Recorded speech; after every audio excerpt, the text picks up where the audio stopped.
OpenShift Commons é isso, é o cliente falando sobre a experiência dele. Espero que vocês tenham aproveitado aí, inclusive, excelentes resultados aí da Prodeb. Dando continuidade aqui, a gente vai ter a única apresentação que será feita por Red Hatters, mas será um negócio especial. O pessoal vai fazer uma demonstração ao vivo, não é aquele videozinho que a gente ficou mostrando, que aí é fácil, né? Só descrever, etc., e não tem erro. Aqui vai ser real, aqui o pessoal acessando a internet, no notebook, tudo ao mesmo tempo. Inclusive eu estou com medo, mas isso faz parte, né? Pessoal, dando continuidade então à nossa tarde, convido ao palco dois integrantes da Red Hat, Gabriel Sampaio, SSP Designer, e Vinícius Ferraz, Senior Specialist Solution Architect, Application Platform. Orquestrando o futuro digital com eficiência. Boa tarde, pessoal. Ninguém tá me vendo, né? Eu tô aqui atrás, ó. Ah, tá lá. Então pronto. Pensei em começar aqui perto de vocês um pouco a apresentação para a gente estabelecer uma dinâmica. Tudo bom, Braga? Tudo bem? Como é que tá? Tá gostando do evento, Estevão? Tá bom? Então a gente tá começando aqui o evento. Como o Boris falou, a gente vai ter uma apresentação. O pessoal do marketing agora tá querendo me matar que eu tô aqui, tá? Porque tá transmitindo lá no online e ninguém tá me vendo, só tá ouvindo minha voz. Mas eu vou pedir para o Vinícius entrar também, é um prazer estar falando com vocês aqui. Como o Boris falou, a gente vai falar um pouco sobre a plataforma que é o Red Hat Developer Hub. Vinícius, pode entrar, tá? Já está permitido a entrada. Por favor, pessoal, uma salva de palmas para o Vinícius Ferraz. Obrigado. Segura aqui, claro. A última vez que eu entrei num teatro, antes de hoje, foi, acho que numa peça do livro Morte e Vida Severina, que eu interpretei um coqueiro. Graças a Deus que eu fui para o campo da tecnologia, porque senão hoje estaria dado. Mas a gente não está aqui para falar disso, isso é uma memória, enfim. E hoje a gente está justamente para falar sobre essa plataforma. Antes da gente falar sobre isso, levanta a mão quem está aqui, por favor. Todo mundo, né? Todo mundo aí.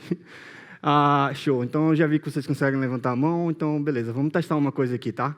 Quem hoje veio de carro para cá e conta aplicativo também, tá? Quase que todo mundo. Duvido que tiver todo mundo que veio a pé aqui.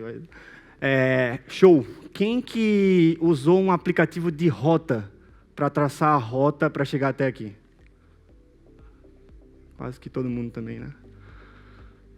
Show, todo mundo entregou, né, a complexidade da gente tentar estabelecer a melhor rota entre um ponto A até o ponto B para uma aplicação, certo? Porque bem provavelmente seria impossível que a gente conseguisse calcular a melhor rota de uma forma eficiente como hoje a tecnologia faz. Todo esse cálculo que a gente tem que fazer, pode passar, a gente teria que primeiro ter uma memória que talvez ela se equipare só com as memórias de 20 anos atrás, quando alguém passava na rua e perguntava assim, você sabe onde é tal rua? E você falava assim, não, então dobra à esquerda, à direita, vai no giradouro, passa pelo túnel, e aí você chegava no local, né? Na verdade, você não fazia nada que a pessoa falava e, de repente, chegava lá no local e dava certo. Ponto é que todo mundo aqui utilizou uma ferramenta para poder chegar até aqui.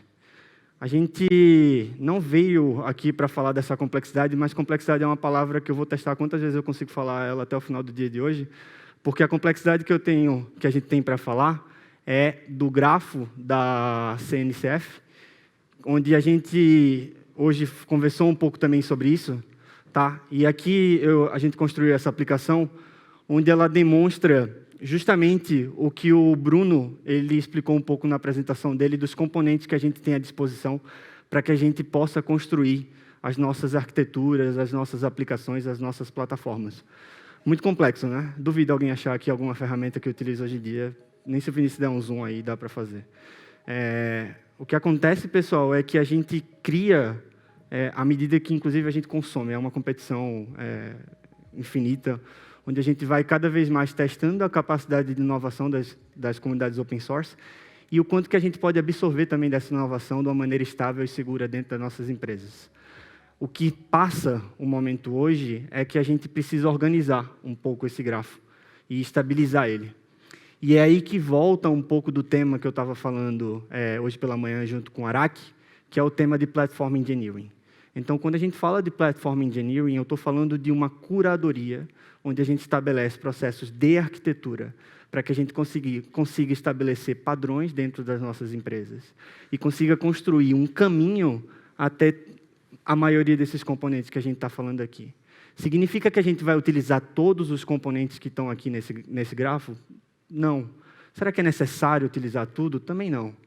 Mas significa que a gente vai ter o poder de estabelecer uma federação entre as equipes que querem participar desse ecossistema, e inclusive as que não querem participar ou que acreditam que tem uma teoria que é válida e que pode agregar valor à plataforma, que a gente também vai ter essa possibilidade. Tá? Então, quando a gente fala de Platform Engineering, é de estabelecer um modelo, ainda assim, se fosse nesse grau aqui de pluralidade tecnológica, que ainda assim seria complexo, mas você percebe que existe uma centralização entre o que a gente pode ter de categorização, entre também cada fonte de plataforma, e isso traz o quê? Isso traz controle, isso traz estabilidade, isso traz perenidade desse modelo, daquela arquitetura. O Bruno citou um pouco o Martin Fowler no início da sessão, durante a sessão dele, eu também vou citar o Martin Fowler aqui.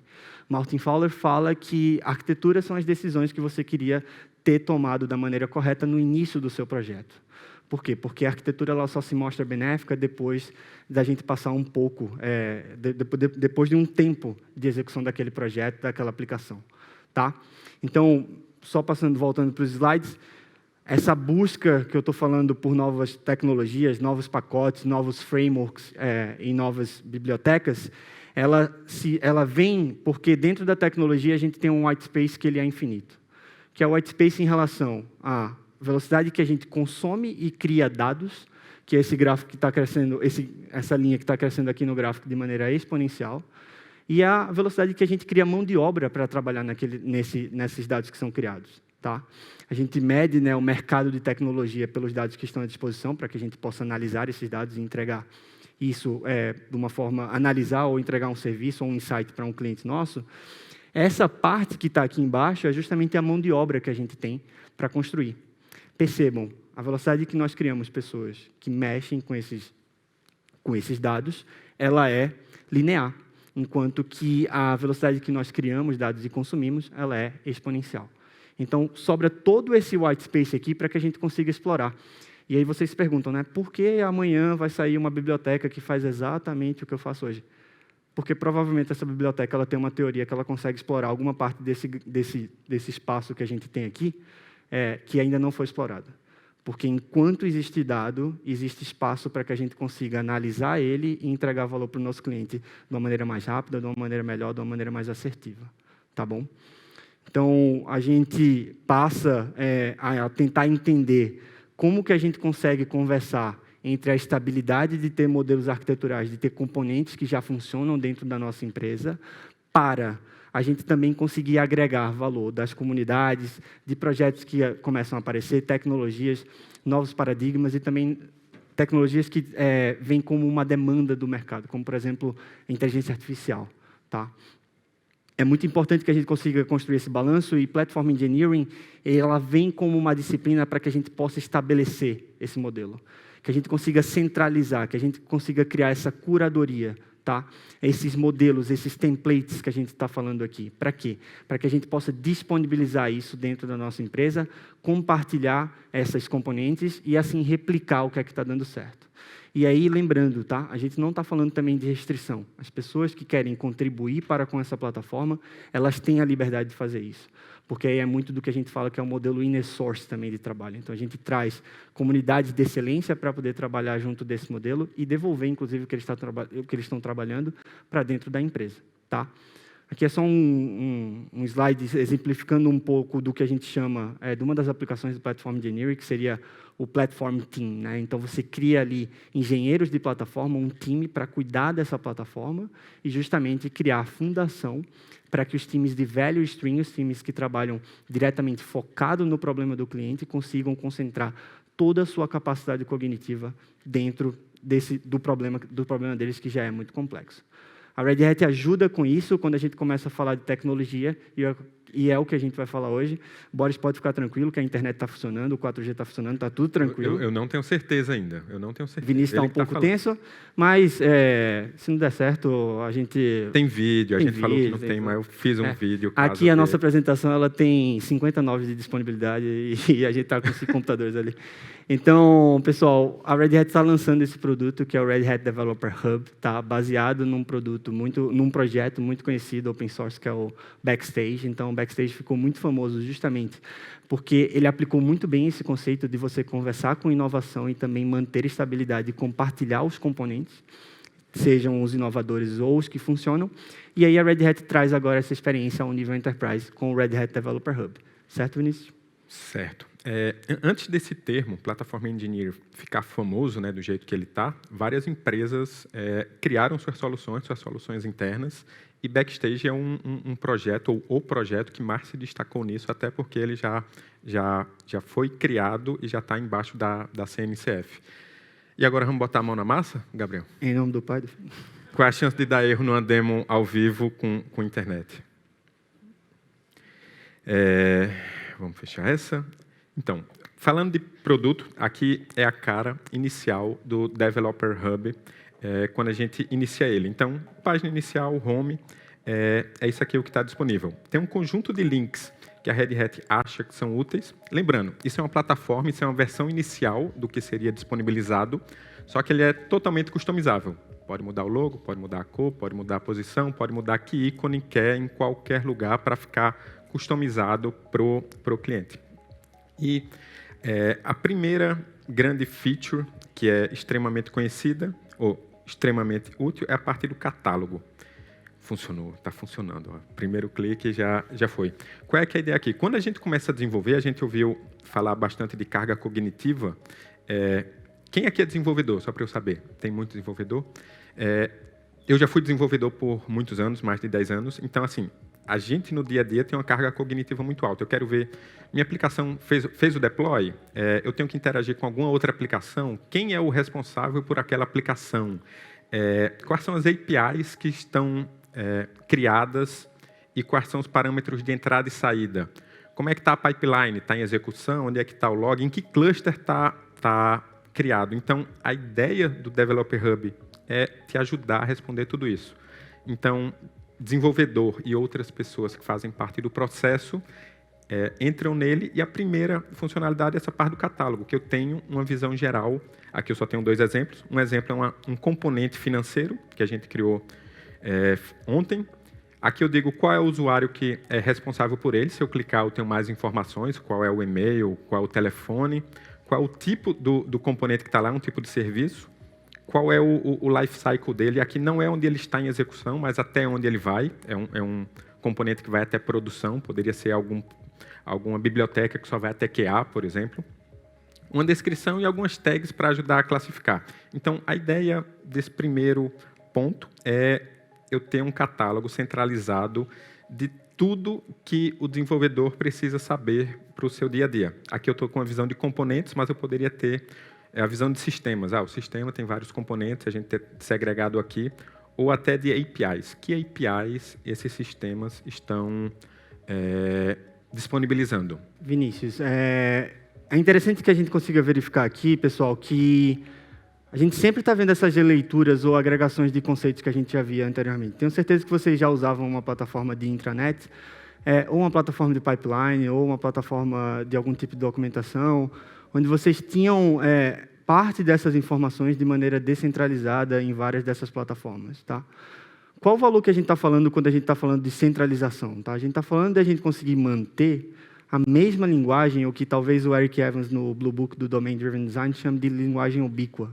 Então, a gente consegue manter a experiência do seu time de uma maneira contínua e fluida, tá? Entre as plataformas, entre as necessidades que eles têm. Por quê? Porque, na verdade, é a mesma plataforma. Então, você vai acompanhar todo o processo de desenvolvimento, inclusive de vida da sua aplicação, dentro de uma tela. Isso vai trazer redução para MTTR, para o Mean Time to Recovery, isso vai trazer redução para o Lead Time também, para as mudanças. Tá? Por quê? Porque ninguém vai precisar ficar traduzindo informação para outra pessoa. Está tudo centralizado, acessível por todos os times também.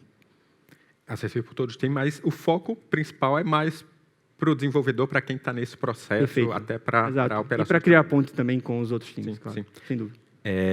A gente vai entrar daqui a pouco no detalhe do que é que tem nessa parte de componentes, mas aí tem outra coisa que desenvolvedor normalmente tem que fazer, é criar um projeto do zero. Eu quero criar uma aplicação em Quarkus, uma aplicação em Spring, e eu quero que, depois que eu comece a desenvolver, eu tenho toda a esteira que eu tenho que criar para ela ficar disponível em produção.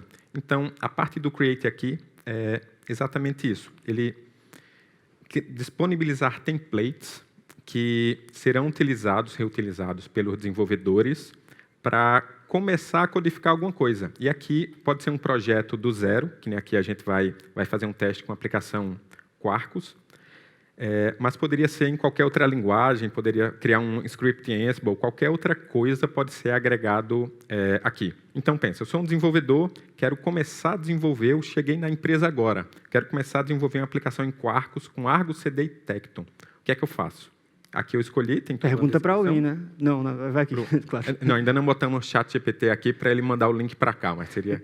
Vai funcionar. Aqui eu dei um choose, aqui eu coloco informações que eu queira da minha aplicação. Para quem programa em Java, isso aqui é basicamente informações que iriam no POM.xml.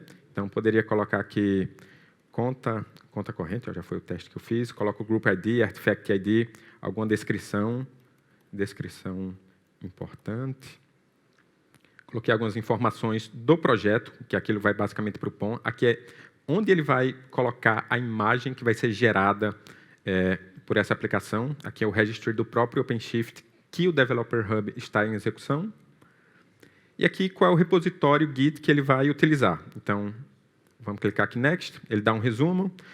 Vamos ver se vai dar certo. Eu dei um Create. Vamos ver quantos segundos vai demorar para criar toda a infra necessária para eu começar a codificar. Deu certo. Funcionou. A primeira vez. 2, 3, 5 segundos. Então, em 5 segundos, a gente utilizou um template. Eu vou mostrar mais detalhes mais para frente, mas o que foi que ele fez aqui por trás? Eu criei um repositório no GitLab, eu criei um projeto inicial do Quarkus, eu criei minha pipeline Tecton com todos os webhooks para o GitLab. O Argo CD já está registrado minha aplicação para ele fazer a parte de GitOps e tem o registry do GitOps. E está tudo pronto. Eu posso já começar a desenvolver. Tá aqui, eu posso clicar aqui e ver o meu produto, meu componente no catálogo, ou seja, ele já foi catalogado. Ou eu posso abrir o repositório. Se eu clicar aqui, deixa eu botar aqui a aba. Ó. Tem o meu repositório no GitLab, está aqui conta corrente. Se eu clicar no catálogo, também já tem todas as informações dele específicas para aquele componente. Então, só para voltar aqui, ó, no catálogo, agora a gente tem conta corrente, tem um financeiro, e aqui tem todas as informações que eu preciso saber dele. Eu preciso saber como é que está o Argo. Ó. Ainda não está sincronizado, tem algum problema. Como é que está a topologia dele no OpenShift? Está aqui, está com problema. Porque eu ainda não fiz o build. O que foi que aconteceu? Se eu entrar em Resources e View Logs, não existe a imagem, então está dando erro. Quais são as issues que tem no GitLab? Quais são os pull requests que tem lá? Se tem algum histórico do CI. Então, assim, a ideia aqui é que eu tenho uma visão geral de tudo da minha aplicação. Isso também é customizável, pode ter alguma customização para o cliente. Né?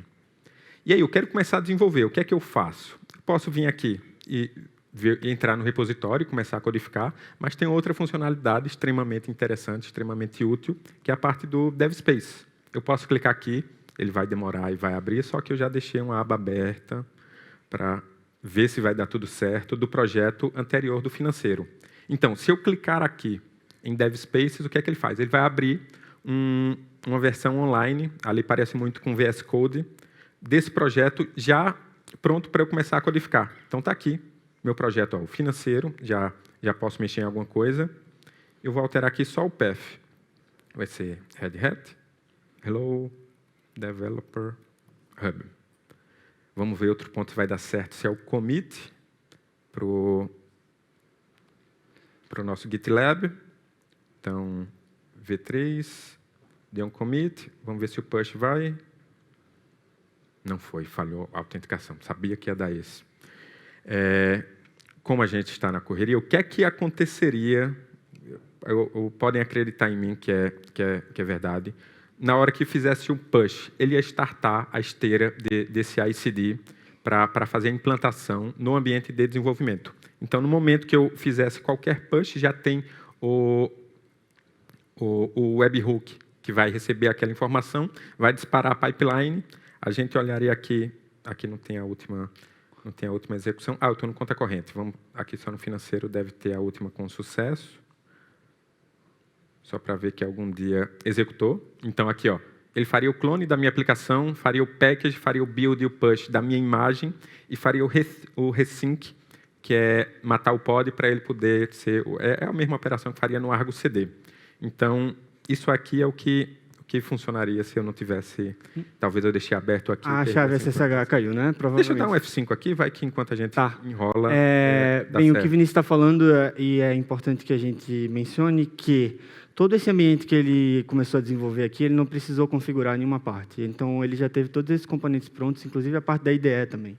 Então, por exemplo, se você tem dependências que você quer compartilhar para um ambiente de desenvolvimento para um outro time, tudo isso fica armazenado como infraestrutura, como código. Tá? Além de, ele falou aqui toda a parte da arquitetura de CI/CD, assim como também passou, inclusive, com a parte das APIs, da documentação da API. Então, essa ferramenta, ela começa a introduzir esse conceito de catálogo para que a gente consiga ter esses templates e eles consigam ser compartilháveis dentro da empresa. E aí a gente consiga acelerar reduzir o tempo para entrega de valor para o seu cliente. Tá? Atualmente, a gente fala muito de Developer Experience, né, DevEx, então é importante olhar como que está dentro das suas empresas a questão do tempo e da experiência deles de desenvolvimento. Ninguém gosta de passar um mês para fazer um commit de produção.